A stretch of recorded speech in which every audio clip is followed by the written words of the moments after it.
Hey everyone, welcome back to English to Go, where English is simple and enjoyable. I'm Ryan. And I'm Julia. Happy to have you here with us today.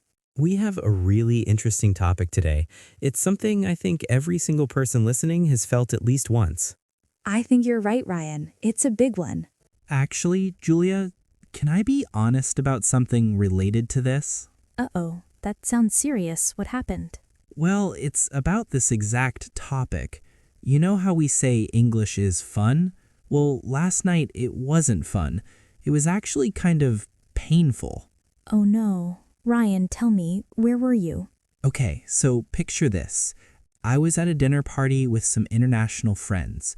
Everyone was speaking English, and the vibe was great, right? Okay, sounds lovely so far. It was, until someone started telling a funny story. It was this guy from Canada. He was telling a story about a bear he saw on a camping trip. And Julia, I understood everything. That's good. Your listening skills are working. Exactly. My brain was saying, I get this. I know the word camping. I know bear. I know scary. I was laughing along with everyone else. I felt part of the group. But then there was a pause, and everything else stopped. The guy looked at me and asked, Ryan, have you ever seen a bear? And what did you do? I froze. I had a story. I wanted to say, no, but I saw a wolf once in the mountains. But my mouth, it just wouldn't open. The words were in my head, Julia. I could see the sentence. I saw a wolf. But I just sat there, smiled awkwardly, and said, no. The safety word. I felt so stupid. I understood 100% of the conversation, but I could only participate 1%. Why does that happen? Why is my brain a Ferrari, but my mouth is a broken bicycle? General Ryan, first of all, take a breath. You are not stupid. You just experienced the classic input-output gap. The gap?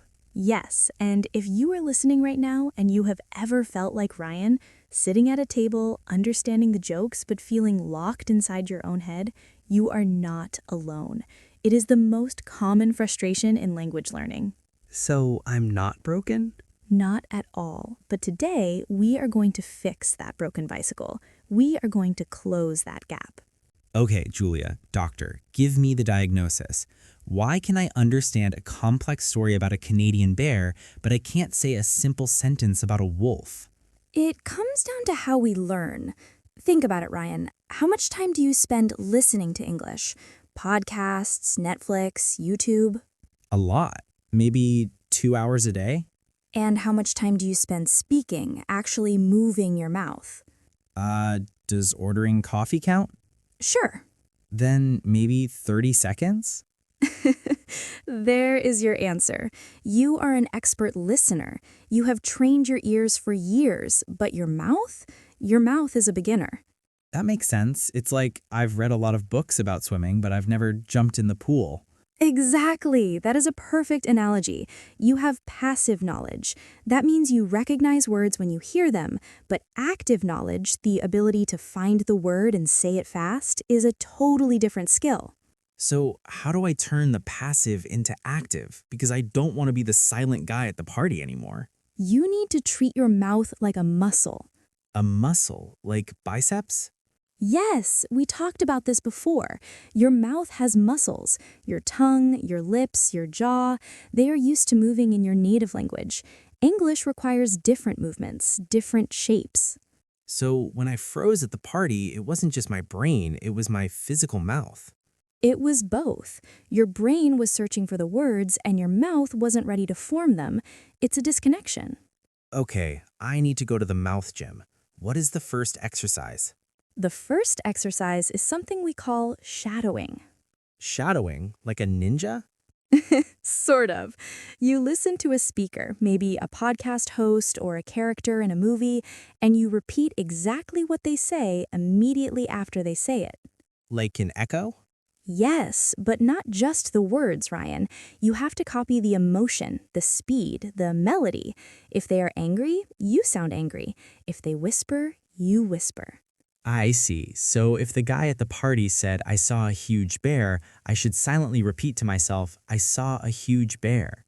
Exactly. It connects your brain to your mouth. It builds that muscle memory. Okay, shadowing. That's tip number 1. But Julia, I have another problem. What is it? Sometimes I know the word. I know it. It's on the tip of my tongue, but I'm scared. Scared of what? Scared of making a mistake. Scared of looking silly. At the party, I was afraid I would use the wrong verb tense and everyone would laugh at me. Ah, the perfection trap. Is that why I stay silent? Yes, you are waiting until you can speak perfectly before you speak at all. But Ryan, native speakers make mistakes all the time. They do? Constantly.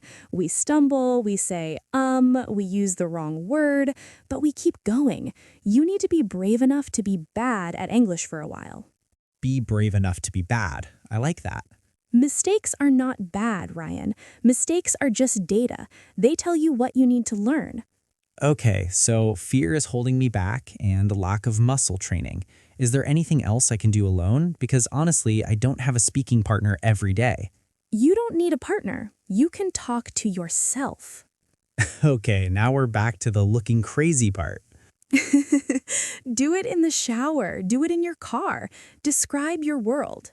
Describe my world. Yes, when you're making coffee, say out loud, I am making coffee. I am pouring the water. The water is hot. I am pouring the coffee. It smells good. Like that? Perfect. You're bridging the gap. You're taking the thought, coffee, and turning it into the action of speaking. No translation, just direct connection. I guess I could do that with my cat. Does your cat speak English? No, he speaks meow, but he's a good listener. Then he is the perfect practice partner. The point is, Ryan, you need to get comfortable hearing your own voice in English. That's actually a really deep point. Sometimes my own voice sounds strange to me in English. That's because it's a new identity. English Ryan is a slightly different person than native language Ryan. You need to get to know him. English Ryan. I hope he's cool. He is cool. He just needs practice. So to recap, understand that passive and active are different skills. Go to the mouth gym with shadowing. Narrate your life to yourself. Don't fear mistakes. That makes me feel a lot better about the party. Next time, I'm going to tell the wolf story, even if I say I see wolf past time. And you know what? They will understand you, and that is communication. And speaking of practice, let's do a quick word tour of the useful phrases and concepts from today. Let's go. I'm ready to deposit these into my active bank. Okay, word number 1. We use this a lot. Fluency. Fluency. Many people think fluency means knowing every word, but it doesn't. Fluency comes from the word flow, like water. It means speaking smoothly without stopping too much. Right. So my goal is fluency, not perfection. Exactly. Word number 2. Gap. G-A-P. The gap. A gap is a space or a hole between two things. In this episode, we talked about the input-output gap. Example, there is a gap between what I understand and what I can say. Perfect. Word number 3, stuck. Stuck. S-T-U-C-K. To be stuck means you cannot move, like your car in the mud or your words in your brain. I felt stuck at the party when I tried to speak. Good one.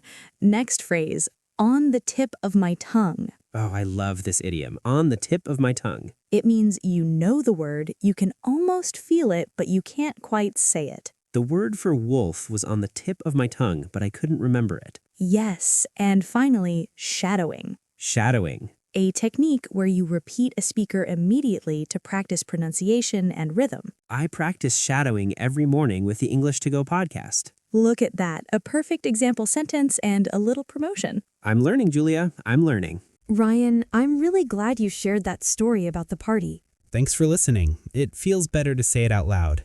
It makes the monster feel smaller, you know? It does. And to everyone listening, please remember, be patient with yourself. Learning a language is not a sprint, it's a marathon. You are training your brain and your body. And don't worry about the gap. The gap means you're learning. You understand more than you can say, and that is actually a good sign. It means your brain is ready for the next step. Before we go, we have a question for you. Yes, we want to hear from you in the comments. Tell us about a time you felt stuck. Where were you? Who were you with? Write one sentence below. It's good practice. Don't worry about grammar. Just tell us the story. Remember, go at your own pace. Be kind to your brain. And keep talking to your cats. See you in the next episode. Both English to go, take it with you.